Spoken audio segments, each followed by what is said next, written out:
Da da da da. Oh boy, yeah, we're live tonight, Saturday night on the OBG show. Not typical of the OBG show, but typical of what the OBG would do.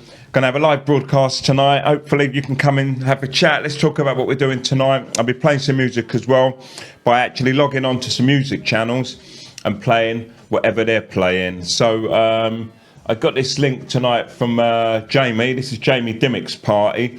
So I thought I'd play that tonight. And what I'm going to do is... Hello, Lee. I'm going to be switching between live broadcasts for people who are putting on lockdown parties tonight and between the OBG show. So, you know, if there's anything you want to hear play tonight, also simply find the link to a YouTube video or whatever other source. Send me a link in Messenger, and if I can get those up. So, hello Matt, you're on next, mate. In fact, I'm going to do you now because you're in the room. So let's get rid of this. And yeah, for the people who are in tonight, I'll be playing music and I'll be playing videos of the lockdown parties that are going on and around the net tonight. This is one that's sent from Jamie Dimmick. So if you do have any music, and anything you do want to hear, let's do that. I'm going to play music now. Tonight I did an interview with the inimitable Matt Sands, and Matt Sands is actually a musician. He's in a band. He's not so active now, but this is something which Matt Sands made earlier. Just as she don't even live here no more, standing in her place is a corrupted whore. Just as she Hello Martin, hello Martin. no more. Let me know what the level is like between my voice and the background music, whether I need to turn the music down for now, and I'll turn it up when I'm not talking, but let me know what the levels are like from this distance.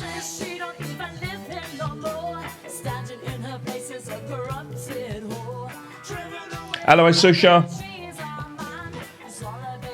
Oh, I sent you a message earlier.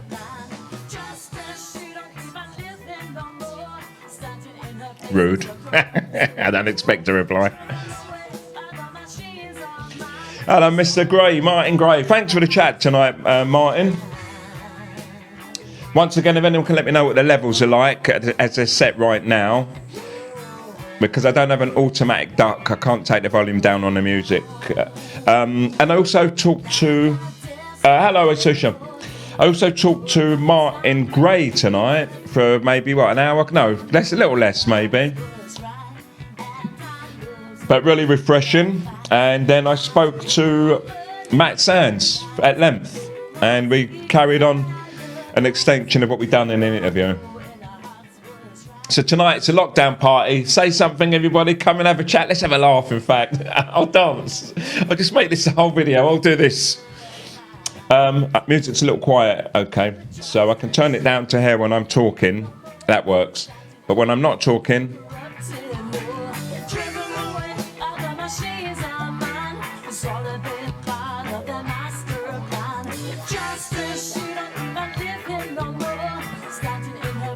if there's any music that you want to hear, guys, as well tonight, find the, hello Peter, hello Miriam, if you could find the links on YouTube, or wherever you find the music, send me something in Messenger. Don't hit me with a barrage of your 100 favourite songs.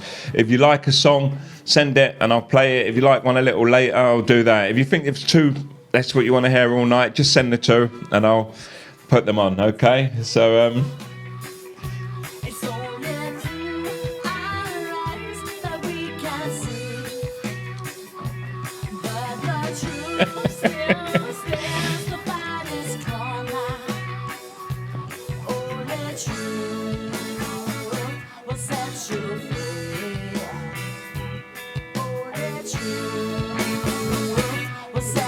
no, the music's perfect, Martin. I've got it through my phones and on the meters. Like now, it should be quite low. But after I've put my hand up in a moment, it's going to be on a really decent level, or should be for everyone.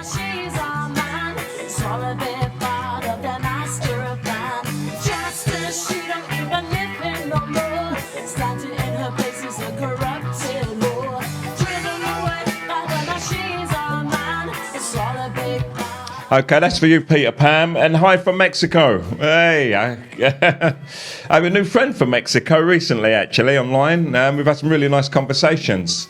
I love the demeanour so far of the Mexican people I have met in life. Hello, Steve Shepherd.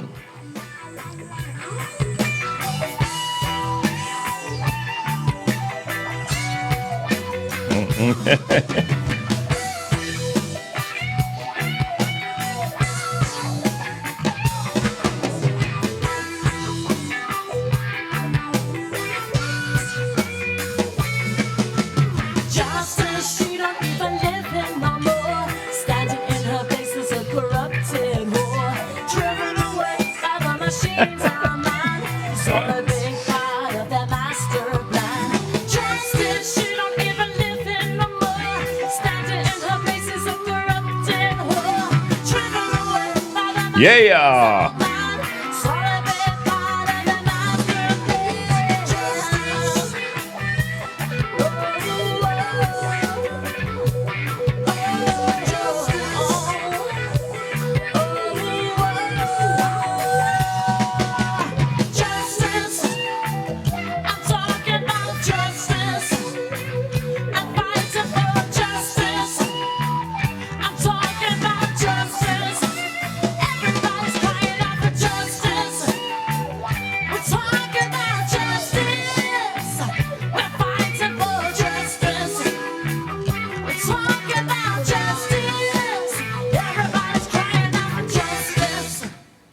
Yeah, and that was Matt Sands, who I interviewed earlier on today, by the way. He's a bass player, tell me if I'm wrong, or guitar player in the band. I don't know if he's active anymore, hasn't been for a while in the band, but he's got a whole catalogue of songs. He's a good musician. I really like the sound. It's a nice reggae sound, good type band, and I love that guitar there.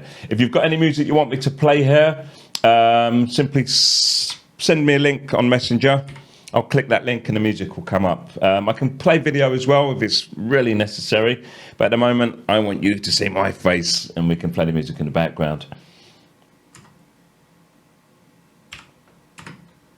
Right, okay. So I'm still not sure what's happening in the UK, to be honest. Are you on hard lockdown at the moment? Or have you been advised just to not go out so much? Or have you been told to stay in like we have over here in Spain? People have been fined over here. I saw a video online as well about an English woman who was badly behaved. She got into a swimming pool, you know, even though the quarantine was on, and they had to send someone in and a policeman to fish her out and arrested her on the spot. But they've made several arrests over here already for people of all kinds. And, you know, it's kind of not getting heavy. Obviously, it's not affecting everybody in the sense. Those people, I don't know what they were doing or what justified their arrests. But it's a shame that we've had to come to this. And it remains to be seen what's going to happen to those people, because apparently there's anything from being fined to being imprisoned for being out during the quarantine. Now, if it's a really dangerous virus and it can kill people, people have to be more responsible. I understand that. But as we all know, all coppers are bastards, and there's likely to be some abuse going on. So it remains to be seen. Right, let's have a look, see if anyone's got any music. Let's get rid of that. If I can. And about the interview earlier on tonight, that's a really good interview about alternative to tax. If you want to find that, go back onto my Facebook wall and you see it as the last post. If anyone wants to share any Corona Shimona things here, do go ahead, be my guest. This is a Shimona Corona late night party. Hello, Wendy Foley. Hello, Steve Shepherd. Thanks for your comments today as well, Steve. And big up to Joe T, one of my favourite people. Got to know him over the years on the party scene in the UK. And can't wait to see you again, Joe. Meet up, have a chat. Tony Stubbs. Oh my God, I was mad about dancing as a young man and a kid and as an adult. I only really stopped dancing about 6 years ago, to be honest. And when I mean stop dancing as a thing, you know, I'd go out and really let it go and stuff. But I'm going to get back into it, and I'd recommend it to anyone, to be honest, because dancing. Let me just do this because it may turn into a section.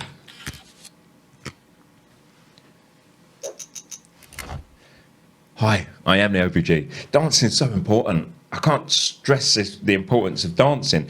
And more than dancing, it's about exercise and movement. You know, we're like machines. Machines are like us. We were here first. Maybe not. We might be robots. Yeah, I know. Far stretch. But I've got a little story about that. Dance is just great. We have to oil the machine.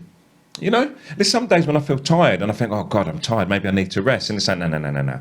You need to do more. You need to be more active. You need to oil the body. You need to get the heart pumping. You need to get the engine going. You need those lungs to inflate and deflate. You've got to get the body in motion, because the longer we sit still, and I've been told I've got moobs by some viewers recently, and I have, so I'm not going to argue that. But there's some muscle under there. I had to get that in a macho like that. Aren't we all? No? Well, you are. Not you. We have to keep on moving. We have to keep our bodies oiled and our minds. And when you get those in unison, and I claim to, I'm not saying that they're always in unison, but what I mean is I'm aiming for it, then I always feel great. And this is why I think a lot of people see me in high spirits. I don't think I'm fake. I don't put on a show.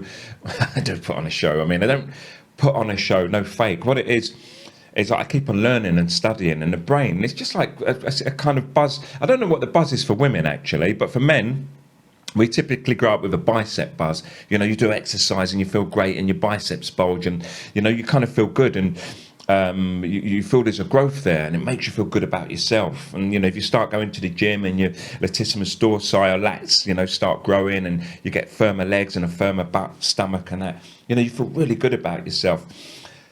Some people concentrate on that alone and they don't work on the mind. But if you work on the brain, so mind, well, the mind, we don't know how that works. Be mindful, that's all. But if you kind of work on how the brain works with knowledge, and you keep taking more stuff in, then you kind of also get that with the brain, that you feel not better than anyone else, but you feel that you're learning. It feels like everything's worth it. And then that in unison with a good body, oh, Jesus Christ, I can't talk about the benefits. It's better than an orgasm. It's like one. Continual orgasm, just walking down the street. Yeah. And when you dance, it's a form of exercise. And a lot of people are afraid to dance. They say things like, I can't dance. And it's like, the fact that you're just standing there and you're walking and talking and moving around and you animate like this, I believe you can dance because you're able-bodied. And even people who are not able-bodied in the same way, they can dance. Dance is about movement, that's all. But we've got hooked up on this thing about forms of dancing and methods of dancing and structured dancing and counting 1, 2, 3, 4. And that's not what it's about. People sometimes say to me, and I've had it a lot in my life, oh, teach me how to dance, because you're a brilliant dancer. And I'm like, yeah, I know. No, you know, people have asked me to teach them to dance. I go, there's nothing to it. I go, look, let me show you. And what I explain to them is why they don't need a teacher. So I'm still showing them something. And often I get them to stand there, move to the left, move to the right, and they go, you know, count. I go, no, you don't need to count. Just move.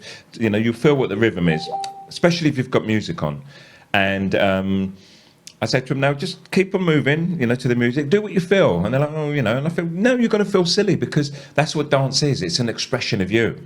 So you end up, you know, doing some crazy stuff, and that's your dance. But unfortunately, we've got restrictions. When we go to clubs, obviously, and venues and so on, we have to do the dance. You know, everyone does this kind of dance in a club, and you've got to learn that dance. You've got to learn to move your hips. You've got to learn to move your feet. You've got to learn how the hands work, you know, and you end up doing these moves. And people call those people good dancers. Oh, she's a good dancer. She's a great dancer, and so on. But when you see someone dancing naturally, just being free and running around and moving their body as they interpret the music, it looks weird to us because we're not used to it a lot of the time. But if you kind of just step back and appreciate, you're like, wow, and you can see that person expressing like a drawing, like a painting, like, you know, writing something. And you can train to do that as well.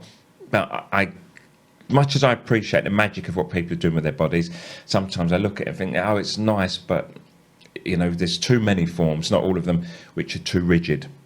But dance and exercise, you're getting two for the price of one. And I say to everyone, if you can, in the morning, in the evening, whatever time, just put some music on and dance. I don't mean just like move side to side, do the mum dance.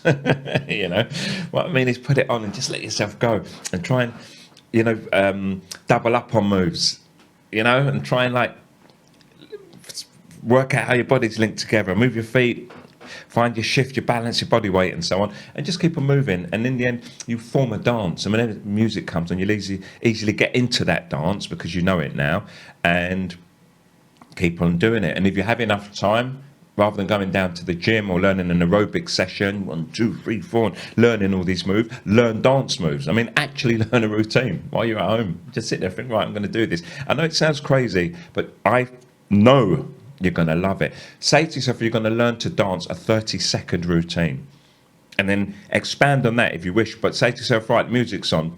And you need to count for this one if you're beginning, because it's a point of remembering where obviously the hit points are. And 1, 2, 3, 4, step 6, 7, and do this routine and learn the whole routine, and then play the music again until you can dance, and you can do that whole routine for the 30 seconds, and it's a really wonderful feeling. And keep it quite compact at first, because you don't want to pull muscles and so on, and it's like a warm-up. But then eventually, when you get really good at it, you can let yourself go. You can throw your body right over there, because right, the foot's got to follow to keep your balance, and you're going to place the leg in place, and then you're going to want to come over again. And you can come over in a million different ways, and you can keep on adding and rolling your chests and moving your shoulders. And next thing you know, you're a dancer, and you realise that for all the people that you did like as dancers, they, like me, I had a wicked reputation for most of my life of being a dancer. I didn't just wake up in the morning and could dance. I done the time, done time in front of the mirror, and all the little nuances. And there's much better dancers than me, and I don't know if there's really better. You can't quantify dance, as I said, because it's an expression of yourself. But if you are doing a set dance, for instance, I learned to wave my fingers and to touch fingers and finger points to each other, and to scroll them, and to move, and to do this kind of robotic dance, and to move my bodies to break dance and jazz and modern, and a combination of everything. And as much as I didn't learn them all per se as a discipline, I watched and I learned bits from all of them, and I combined them in my own way. And now the young kids are ticking, and that's that sort of stuff where you like lock hands and do all this sort of stuff. And it's gone to another level completely. But once again, that stuff doesn't just come. I watch some of those videos and I think, wow, I can see the effort that person's put in. But you needn't learn that stuff. I say it's worth learning it sometimes, just for the sake of learning. Your brain's getting this whole new way of doing things. We just do the same things every day. You get up in the morning, drink a cup of tea, get on the bus, get in your car, drive, sit on your desk at work, on your computer, on the machinery, whatever you do at work. And your body knows these things. And if you say to your body, right, remember to, do this sort of stuff, and, curl fingers, and whatever, dance, whatever method it is, it's new. And it has to work harder. This is my own little thesis here, right? And it says, I've got some new stuff. And it tries to expand. Not necessarily the entire brain, but that part. I have to learn something new. And it starts calling on all the other parts. This is just dance alone, right? And this happens when you're reading books. This happens when you're studying movies. And I don't just mean sat there watching like Hollywood stuff, but saying, no, I want to see what the... what it is that drives crime movies, police crime thrillers. So you start watching them and analysing, and then you become a film critic of sorts, or someone who appreciates films, and your brain's thinking, right, we're doing something new again, and it starts expanding in those areas. I can't talk enough about brain expansion, but dance is the easiest one of all to do, in that there you are. You're always present. You don't have to go and buy a film. You don't have to stop down to watch a film. You are present. You can dance right now if you wanted to, and you can set yourself free. So remember, dance, dance, dance, dance, dance. Dance is what it's all about. Dancing will set you free. You not heard of the OBG? Big people talk, man. You need to get involved. You might even catch a blessing. Hello, Sean, Eric, Lenny D, Pam, Michael, and Paul Van Newcombe. Paul, you're not doing any parties tonight, or like setting something up? There's quite a lot on. Hello, Tom. The silence of Harlow sounds vocally and background superb, mate. Thanks a lot, Tom. I absolutely love the interview, quality discussion. Yeah, Matt's really good. He's got a lot to say, and it's food for thought. And hopefully we can move towards a future like that, whereby we have a different method of growing our society, rather than saying to everyone, right, just give us your money. Because we do forget, that's how it started off. No matter what we have now, it's because we were born into it. It's like someone just knocking on your door. It's a mafia, just saying, "Give us money and we'll protect you." And you say, "No, I'm fine." They go, "No, no, no, no, no. You don't understand. Give us the money and we'll protect you if there's any harm." But there's no harm. So they send some young boys around to break your windows or damage your car. Now you know that there's a threat and you have to pay them. Now, I'm not saying necessarily that government are going to send young boys around, but what they do is they take the money through threat of force, right, if you don't pay this, you'll go to prison and so on. And this was the king back in the day, don't forget, and his thugs. And they started demanding more and more of the landowners, and their first remit was basically to look after the crops. And these were the big guys in the town, and the strongest men typically. This is the history that I've seen, and then they offer to protect it from thieves and from the other nearby towns and so on. And then the toughest guy makes himself king, like leader. And no matter how evil you are in life or how good, you're always going to have followers, because people are that way. And I don't know if it's all true about the savagery of us in the past, because we're pretty decent human beings, to be honest. And not only that, we all want to be decent, but because we know we live in tough surroundings, then we often toughen up, maybe tougher than we ought to. Because I think a lot of people who live in a big city, or of a city of any, size, we experience that thing where we meet people who live in the countryside or come from really small, town, city, villages, that's the one. And they seem really soft, I don't know if that's happened to everybody, but I'd imagine many people have experienced it. And it's like, what? So what do you guys do? Oh, we nick cars, and we fight each other in the pubs on Friday. And what about you? So we go apple scrumping, and we've got a den out in the woods, and sometimes we just go down by the river. And you're like, what? And this is what happened to me anyway. I'm not going to speak for everybody, but there's a gentle way of living. And to me, that shows that we're a victim of our circumstances. If you live in a tough environment, then you become tough, even if you really don't want to be. Maybe you're more wary, and you may be a bit more possessive about the things that you own and so on. But dance anyway. I think I ended the dance thing. Right, anyone got any music they want to hear? Check out resource-based economics. Yeah, I have done. The Zeitgeist movement, I saw that, many, many years ago. I didn't like the end piece, My main concern here with a lot of these things that start up, but once again, okay, listen, I'm gonna go off on one a little bit. If anyone wants me to change direction and stop talking about this stuff, just let me know and we'll get on with the music. But I just want to respond to this.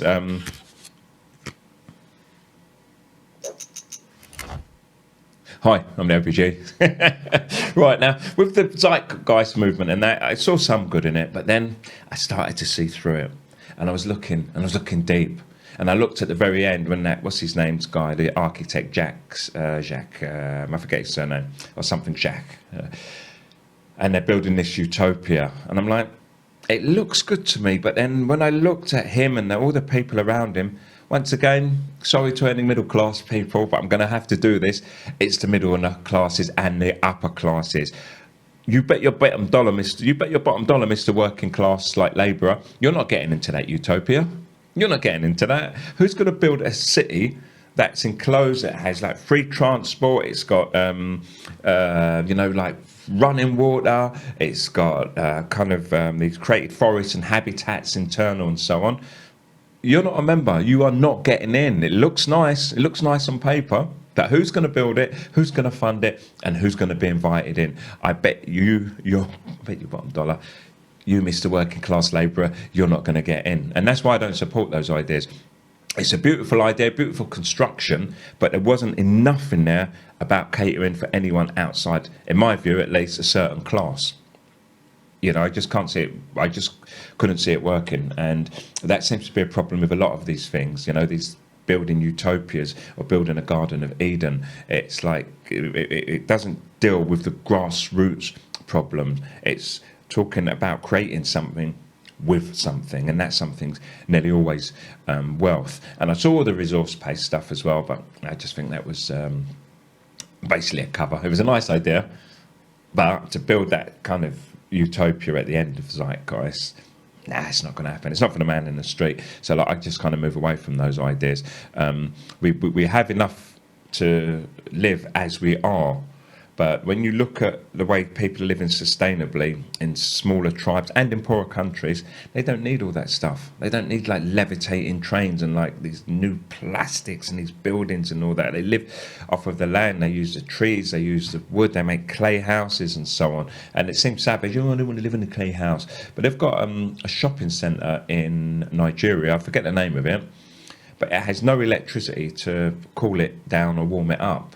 They built it based on how termites build their, I don't know what they're called, termite, their hives, and it sucks in, like warm air, and the way that the ventilation or the piping's done inside, it produces cold air inside. And when it's cold outside, it keeps it warm inside because of the insulation, the way they developed it. I don't know enough detail on it. I was fascinated by it anyway, but it was an indoor modern shopping mall that heats and cools itself without the need for all this modernity and massive expense.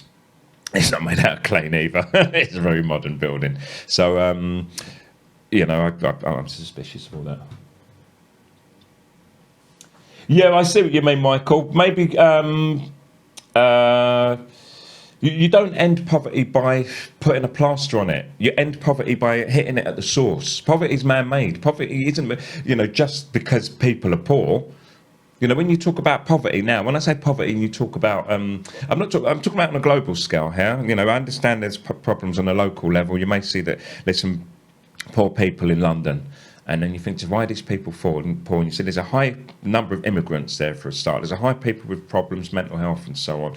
And then there's a lack of education and so on. So it's the end result. It's not like the cause. It's not like these people are necessarily just born into poverty. Obviously, some of them are. But you can't end poverty by putting a plaster on it, dealing with it at the end. You have to deal with poverty at its roots, and that's what gets rid of it. We look at countries and go, wow, these people are poor over there, and they say, well, let's stop nicking their stuff. This is massive earth, and it's got resources for everybody, but we're using all of it. We're the rich people, we're using all of it, and then we say things like, let me sit down in my richness, I don't actually have to work, I've got enough time to sit and write a book. I'm going to write a book, and I'm going to talk about ending poverty. And I think we should do it this way. And it's like, let's just stop stealing people's stuff. Let's stop taking their resources. And then create a position whereby they're poor. So whatever they have left to mine from their country, be it like minerals or food sources, they sell them to us anyway, just in order to survive. I witnessed this in Nicaragua once again, and I forget the term they had for it, but when you're eating at some food establishments, you're eating the lower quality fruit and the lower quality vegetables and so on, because they have to send that stuff up to North America. And it's like, the wealthy people buy all the good stuff. And people think, these people just shouldn't do it. But it doesn't work like that. The economy's been destroyed anyway. And the Americans done that, in fact, North Americans. And then we're saying, look, let's end this poverty by doing this at the end stage. And it won't ever work because we have to deal with the root. So, yeah, I'm hard against that as well. But I'd be interested to hear your views on why I'm wrong about zeitgeist. And I don't mean, like I'm not being cheeky at all, I'd be interested, you tell me, Mr. Know-it-all. What I mean is sometimes I see things from a perspective where I have some kind of bias. And it's really nice to talk to other people who have a different point of view, who can tell me what they see and why it works. And I either change my mind or I'll stay as I am. But zeitgeist isn't new to me. I studied the zeitgeist stuff for a long, long time, and I made my mind up. I didn't just watch it and get it wrong, hopefully. So, yeah, if you can expand on that for me in a PM or send an email to obgchat@gmail.com if you're the type of person who likes to send messages. I just hope you're not as a person who just tells me that it's a shame I'm wrong and leaves it at that, because then I'd be left feeling you're the sort of guy who doesn't really believe in ending poverty. It's all words, and that's not meant to be an insult at this moment. What I'm saying is that's the way I view some people. They just tell me that I'm wrong and leave it at that, and it's like, okay, fair enough. Right. Fresco, is that the name of the guy by any chance? It rings a bell, Martin.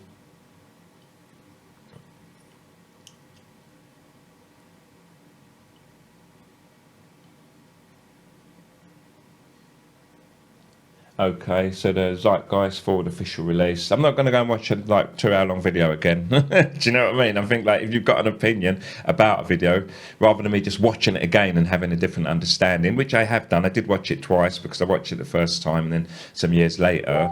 Because I was a believer in it, I was hard into it, to be honest. Then I started seeing some negative stuff about it, so I revisited it again because it didn't sit well with me the first time, and then the second time I kind of felt a little bit more sure about it. So I'm not going to go and watch it again, and hopefully it will change my mind. If you have an opinion and you can sum it up for me, then I really would be interested in hearing it. Okay, so trust me, I've done so much research into this and creating an app to replace monetary economics. There's very rarely one solution for everything as well, by the way, and this is another thing that doesn't sit with me. When you look at the Zeitgeist movement, once again, it's just Europeans with an idea of how to save the whole world, the world that they're destroying in the first place. And I just see that as hypocritical. There's just not enough input there from the rest of the world. It's rubbish. It's a European man's idea. Once again, people are running the world, inventing all this stuff, telling people to live like them, blah, blah, blah, blah, blah. And it's just annoying. But I kind of get you. Jack Fresco, yeah, that's right. It was the surname. So, yeah, sorry, some of it's escaped. I saw this all 10, 11 years ago, and then maybe 9 years ago when I watched it the second time. But, Jack Fresco, Jacques Fresco. And as I said, you can see that it sits strongly with me, Michael. As I said, I'm airing my opinion. So I'm not saying that you're wrong. What I'm saying is please share some more information with me, and I'll see where I sit after that, because as you said, you've done deep research. I'd imagine that you can put forward a good argument. Not there's an argument, but put your point across well, and see how it changes me. Because I do like have my mind changed. I do like to come out and say something. Oh, you know what? Actually, it's not about being right or wrong. I wouldn't say it was wrong. I'd just say I've changed my view on this because I did see it this way, and now I'm furnished with more information. I see it this way, and it agrees with you, but it disagrees with everyone else. So there's no right or wrong. Right, I've bored the shit out of everyone. So, anyone got a song they want to hear? Maybe my messenger's not working because I can't close this window. Let's open a new one.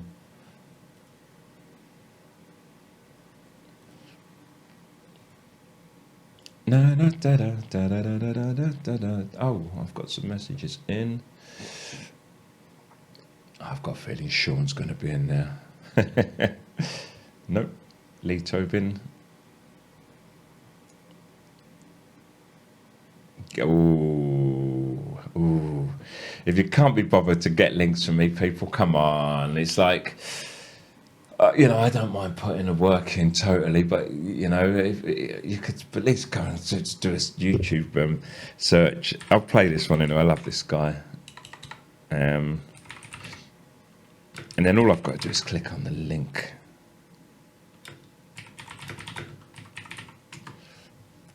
Right. Da da da da da da da da. Beautiful. Here we go. This one's from Lee Tobin.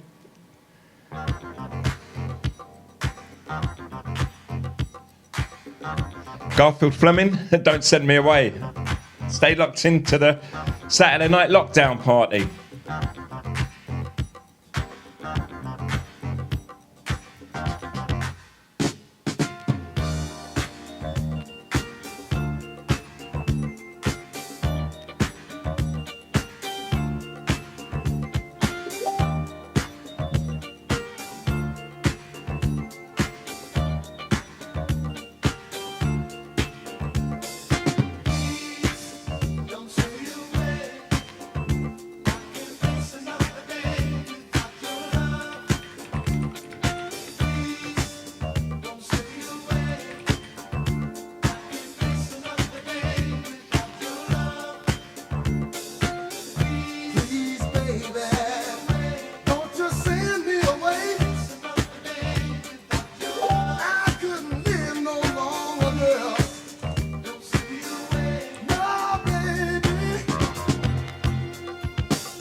And the beauty of this song, actually, I don't know if anyone's seen that clip where Garfield Fleming hears his record being played in the market stall and he goes and performs to it.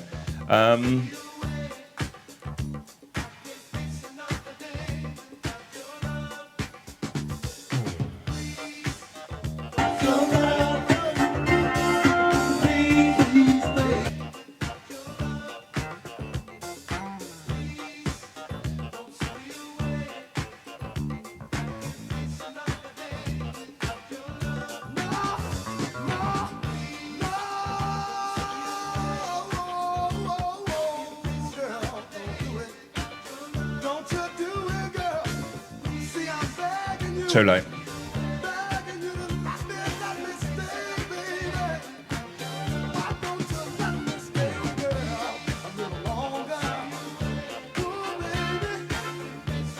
Hello, Ree. How you doing?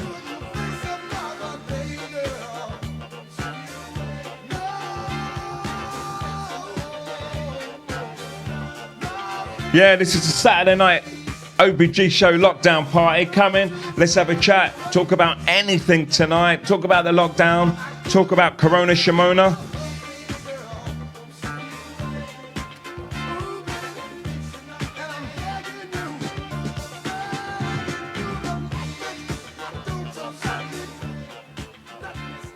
Also, if you want me to play anything, just simply send it along in Messenger and I'll play it. And I don't want to really censor anything, but you know, I'm thinking depending on the mood, you know, if we're all having a nice little chat here and someone sends in some really hardcore thrash metal, I'm going to be a little reluctant to want to play it, or you know, a really slow sad song and that's not the mood, then you know, I may not play it. And it's not because of my own personal preference, but I'm thinking on a wider scale. And I think Garfield Fleming is always right. He's always right in the mood, you know, and that's personal taste once again. But if I didn't think it suited, I likely wouldn't have played it. But thanks very much for that, Lee Tobin. It's a top tune indeed. Right, hello, Eamon. Ridley, squiddly, biddly, all good, mate. Needing some Saturday night chill in the midst of all the crazy. Yeah, absolutely. I don't know how crazy it is out in the U of K, but I've not locked down in London yet. So, okay, it's not that crazy yet. This is it. You guys have got first world problems over there still. We're on lockdown. Everyone's on lockdown. In the UK, you're still carrying on. Okay, shops and pubs and stuff shut down. Well, the pubs are shut down. The UK is in crisis. But I forget what the complaint was now. It's gone out of my mind. But I saw something the other day and I was like, Jesus Christ, come on. You know, come on. It's like, oh, come on, just come on. You know, and we're not used to it. I'm not holding it against anybody. Just saying that I made sure I've kind of kept my baseline quite, not low, but at times, yeah, I've gone to zero and, you know, whatever, mentally, physically, financially and so on, to experience it. And as some of you know me personally, what I call is resetting to zero. I just give away everything I own, go to zero and then start again. And I've got a little backup there. This was years ago when I was working in, well, the last one was when I went to Nicaragua actually, but that was only 4 years ago. But it was the same again, just had nothing, gave everything away, that was it. And started off brand new in Nicaragua. So it was like building a life in Nicaragua, and in a, what they term a third world country. There's only one world, we all know that, but you know, they're cheeky enough to call it that. So it's a country that's struggling, but we know the reasons for that. And I went in over there, had a little bit more wealth than everyone, because, or many people, because I went over there to do a project. And I worked free the first time I went, actually. Well, not totally free, it was a charity, but they said they'd pay for my flight and my lodging, so you know, that was a good deal. But when they asked me to come over 4 months later after I returned to England to do a second project, they paid me handsomely. In fact, they paid me so much money, I won't even say how much they paid me. I thought it was a bit disgusting as well, for a charity to give someone that much money. And believe me, I mean it, I'm not bullshitting. It's not about, I'm so used to, or good at, not having money. I knocked £3,500 off on the very first day I started working. I'd been there for a couple of days, just settled in, and then I said I'll start work on a Monday, whatever, so I arrived on a Wednesday. Nice 5-day break, had a weekend. And then on Monday, I sat at my computer and I was like, this is too much money. I actually said it to myself, this is too much money. So I just wrote an email and I said, look, knock 3,500 off immediately. Are you sure? They said, I said, yeah, sure. I mean, the average salary there for an okay job is $5,000 a year. I was getting much more than that for a 4-month project. So, but as I said, it gave me a good start there. So I actually rented a shop, which was very cheap, and then I had to still graft because I built a lot of the stuff myself. I posted photos, done a lot of woodwork. I'm still proud to see the smile on my face. And that's, by the way, talk about you guys. We're capable of everything. We often just say we can't do it, which is why I wanted to go back. And I'm talking about resetting to zero. I'm talking about me putting myself in positions below the baseline, our baseline in Europe at least, and surviving. So all I thought was, this is how this has to work. Now, a carpenter may have come in and went, oh, that won't last long, whatever. That's not a good way to do a joint. But I'm like, well, that looks strong to me. That works. These screws are long enough, blah, blah, blah. Built all my shelves and tables. I even built a bench, but I couldn't do the cushions. But it was upholsterers 2 doors away from me. We became good friends, actually. So he'd done the cushions for me. And built the counters and everything. And then I thought I'll sell clothes, but I thought I'd sell milkshakes. I just wanted to anyway. So and I sent some pictures, and people saw I put so much weight on. I started making milkshakes, but I hate waste. So every time, and I couldn't make a little bit of milkshake because I couldn't scale up. I was never thinking, let me make a tiny bit of milkshake to see if it works. I thought I'm going to be selling, well, I forget what the sizes, 25, 33 centilitres, whatever the sizes were. So I'd make a 25 or a 33 sometimes, but full up to what I intended to sell. And because I don't like wasting stuff, I ended up having to drink them. So I was drinking milkshakes every day. And it took me about a month to get good at making milkshakes, which doesn't seem, well, it's not a long time. I mean, every morning I'm up to the market buying oranges, papayas, buying different fruits, mixing them, trying to get the balance right, trying to get enough sugar in, trying to get the milk right and stuff like that. And then I'd make it and go, that looks good. And suddenly it'd just sink and be flat. And I'm like, bollocks, I can't waste it. And I drink it. And then I was drinking every day. And I don't drink milk anyway. So, I had to drink milk for a month as well. And I just ballooned. I just, put weight on. But I learned to make the milkshakes. And so I was selling the 2. And the point here is twofold. One, I'm used to living with nothing. And so now we're in this situation. When I hear people complaining, oh, Christ almighty, you can't get to the gym. Exercise in your damn house, Although, I can't go to the cinema, I can't go to the club. And it's like, just chill, go without it for a while. And the other one is we are capable of anything. We can build, we can construct, we can invent. So, things got really bad, talking about Corona Shimona here, really bad, we'd survive. It's that simple. There's nothing stopping us. We can go and get water, we can clean water, we can, and those things, you realise how much of it you are wasting when you're in a situation where you have to use the bare minimum. You're like, Jesus Christ, I'm actually clean, I'm not thirsty, and I used like a bottle of water today. More than that maybe, because you want to drink more, but you can survive with less. And then you realise, wow, if you look at my normal daily intake of water for washing, cleaning, and consumption, you're getting through 30 bottles, 30 litres a day. Much more, in fact. You had a shower in the morning, went to work, you was drinking water, making teas and coffees, you was washing your hands when you just felt like it. You had a little bit of a freshen up during the day, and then you get home and you may have another shower at night, or a bath or whatever. I mean, a fucking bath. a bath, such a strange concept. It's a sign of wealth, and then we, copied it from the wealthy. But to sit in that much water, it's a crime, to be honest. Water's hard to get to us typically, or in many places in the world. Once again, England's filthy rich, and North America and so on, and Japan and those places, and Europe, and they're flooding water in, and you can actually sit in a tub of water. And then you scrub all your dirt off, and you sit in the dirt, and you sit in the dirt, and then you get out and you dry yourself off with a towel and claim you're clean. You need running water. And when you go to the poorer countries, they just simply have a small bowl and a sponge, and they use it sparingly. So what you would realise in a crisis like this, and I'm quite glad for it, to be honest, on some level. Sorry, it's a little perverse, but that's the way it is.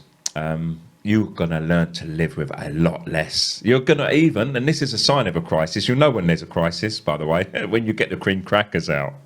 Everyone's got cream crackers in their cupboard. Well, this used to happen to me anyway. You've got cream crackers in a cupboard and you never eat them. They're not worth eating. What can you have with them?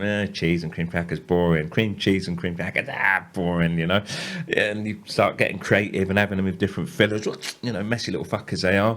You try that free cream cracker challenge at some point in your life. And then you just don't eat them anymore. But every now and then you buy them. I think it's for the memory. Oh, cream crackers, I'll get those. Take them home. You're not going to eat them. But now you're going to know the crisis is on next week when you're like, you know what? I think we're going to have to eat the cream crackers. You take the cream crackers out, and what are you going to eat them with? That's the question. Okay, that's amongst the silliness. Don't forget, you're hearing it live and direct, straight from the mind of the OBG. You not heard of the OBG? Big people talk, man. You need to get involved. You might even catch a blessing. Thanks for that, Michael. And I'm glad you're here as well to feedback, because, you know, I don't want to live in a bubble where just my mates come in and just agree with me. I mean, I like that sometimes, and it's not that they're agreeing with me because I think I'm someone special. That's why we're friends. We've got a kind of similar mindset. And what you said about having a difference of opinion about what we spoke about earlier, as I said, I'm open to that. And you sound like a sound guy. You know, you're not going to get into a fight about it. And there's no right and wrong on it, to be honest. Actually, it's just a difference of opinion. You know, our upbringing, you know, our beliefs, nurturing, the way we perceive things and so on. And it's so simple, you know. I tried to express something like this many years ago. I mean, many years ago. I remember being like young. I'm talking about 14, 15. And when I was in like bod mode, as we call, you know, brainy kid kind of mode. And some of the older kids wouldn't understand it. I'm saying, yeah, but we see things different. I said, like, look, you're a bit taller than me. So even if you look over there, we're standing, you know, that far apart from each other. So we're seeing things differently. What do you mean? They look the same to me. Yeah, but like, and then I try to explain, you know, look, you close one eye and he may say, oh, look at that little blue sign on the wall. But because he's further left than me, that's right, by the way, he can see it, but I can't. And his world's different to mine.